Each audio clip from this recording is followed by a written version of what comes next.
Back in April, the grass in front of the rectory died.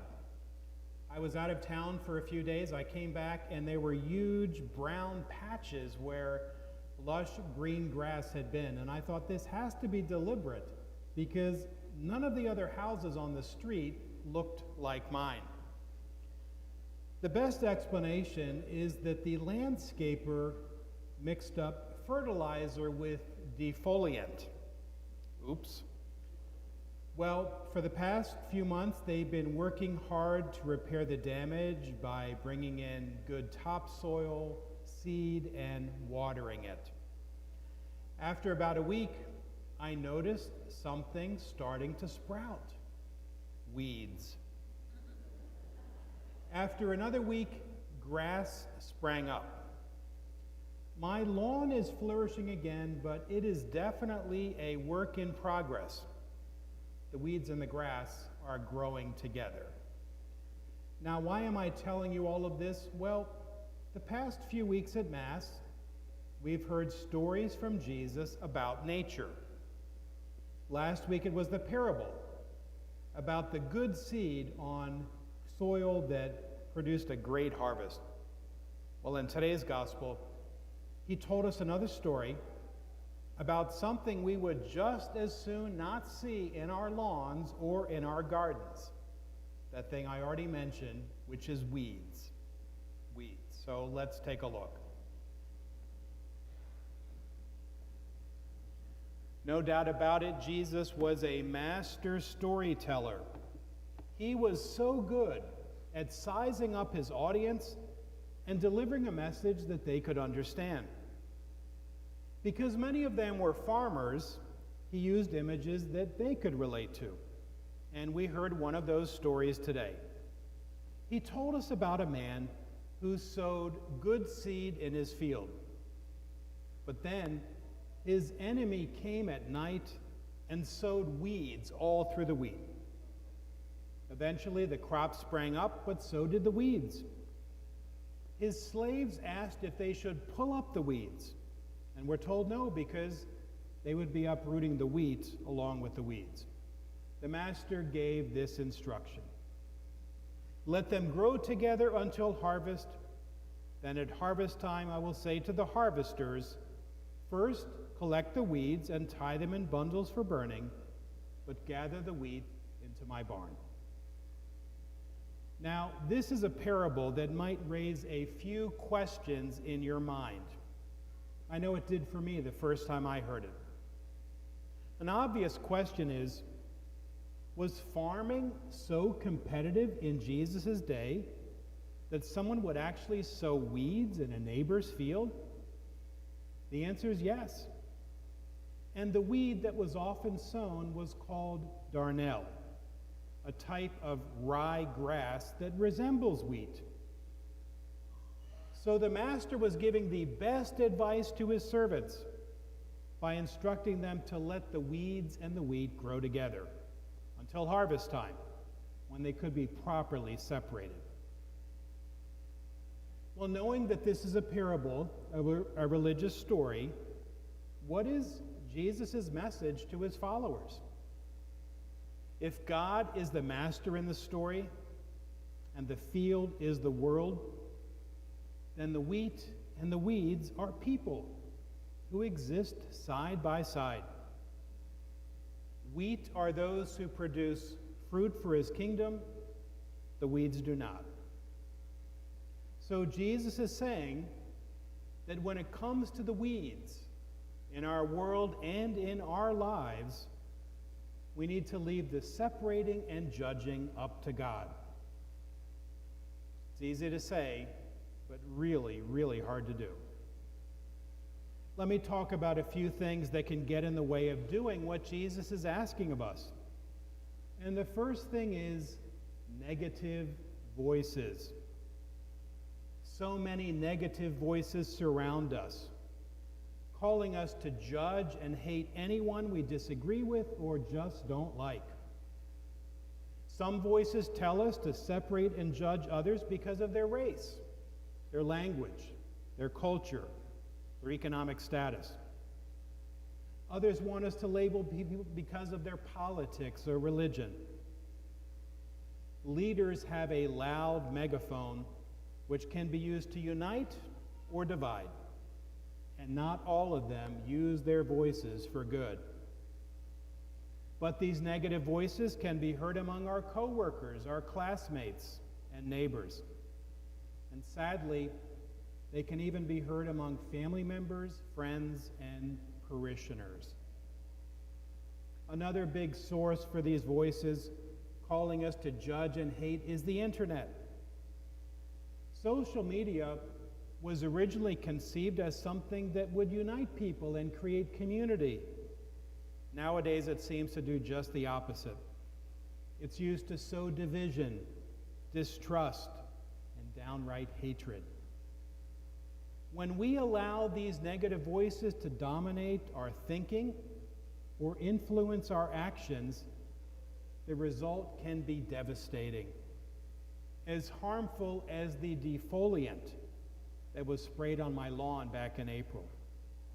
It can kill our spirit and damage our relationships, sometimes beyond repair. Why are these negative voices so powerful and successful in dividing people? The answer is they appeal to our baser instincts as human beings.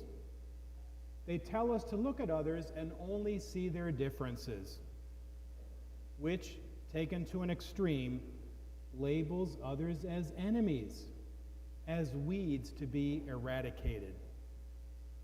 So beware of the voices you listen to. If you want to follow Jesus, you can't let negative voices take up space in your head or in your heart. So, maybe you need to spend less time on your devices or unplug from social media. Maybe there are certain relationships you need to break off if they are encouraging you to give in to your worst impulses. Take control of the voices around you. Limit them. Be wise in deciding who you will listen to, and close your ears when they are harmful. Another thing that can get in the way of obeying Jesus' command in this parable is assuming the worst about people and their motivations. Yes, there are definitely times when someone close, like a family member, friend, or colleague, meant to hurt you. And when that happens, it can be hard to move past the hurt, the pain that they inflicted. But sometimes the hurt we experience from others is inadvertent or unintentional. Might have been due to a misunderstanding or the result of an oversight on another's part. Speaking personally, I know there have been times when I was careless with my words, times when I wasn't as attentive to someone as I should have been, times when I was quick to judge. I didn't intentionally mean to hurt another person, but I did. And because I did, someone assumed the worst about me. And I've been on the receiving ends of all these things. We all have. So what does Jesus instruct us to do? Not to lash out, not to decide, you hurt me, I'm going to hurt you back. No, none of that. Jesus commands us to turn the other cheek, to forgive over and over, to pray for our enemies and persecutors, whoever they are, and regardless of what they've done to us. He told us to leave the judging and separating to God, which again can be really, really hard to do. Which brings me to the final thing I want to mention that can keep us from doing what Jesus is asking of us. And that thing is impatience. God alone is the judge. And Jesus told us that God is going to wait a long time to judge humanity. The judging of every person will only take place at the end of time. So then we must be patient when it comes to the people in our lives. Patient with the family members who can't seem to get their act together. Patient with those friends who aren't living the way you think they should. Patient with those who have opposing views on politics, religion, or any hot-button topic. As challenging as it can be to do, Jesus is teaching us that we must give others time to grow, to change, to get it together, and to bear fruit, even when it's the last thing we want to do. The only way to overcome our impatience with those we decide are not growing or thriving as we think they should be is to take on the attitude of Jesus. We must always strive to be as loving, merciful, and patient with those we struggle with, as patient as God is with us. And I don't know about you, but every time I reflect on how loving, patient, and forgiving God is with me, it makes it impossible for me to stand in judgment of others. So, filtering out those negative voices, not assuming the worst about others, and being more patient, it's a pretty tall order. To do these things requires change on our part. It means rooting out the negative and hurtful things in our thinking and behavior, anything that is contrary to the gospel of Jesus. It means shifting our focus and attention off of what others are doing and shining a spotlight on our own lives, on our words and our actions. And to do what Jesus is asking of us requires help. One of the greatest tools at our disposal is prayer. Prayer is a powerful tool that can change hearts.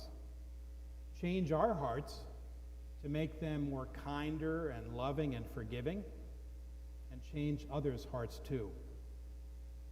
So turn to prayer every day, or anytime you find yourself slipping into the judging, the separating, or hating Jesus tells us to avoid. And surround yourself with people who will tell you what you need to hear, not what you want to hear. Good, solid disciples who will support you, challenge you, and help you grow in faith. Looking at my lawn as I was walking over for Mass, I can say it is still a work in progress, but it's on track to recover from the spring. When it comes to faith, we are all works in progress. For us to continue to grow, we need to work hard to nourish the gift of faith God has given us. So let's commit to dealing with those things which may be hindering our growth. By using the tools of faith, we can be that good fruit, that good wheat that bears fruit for the kingdom.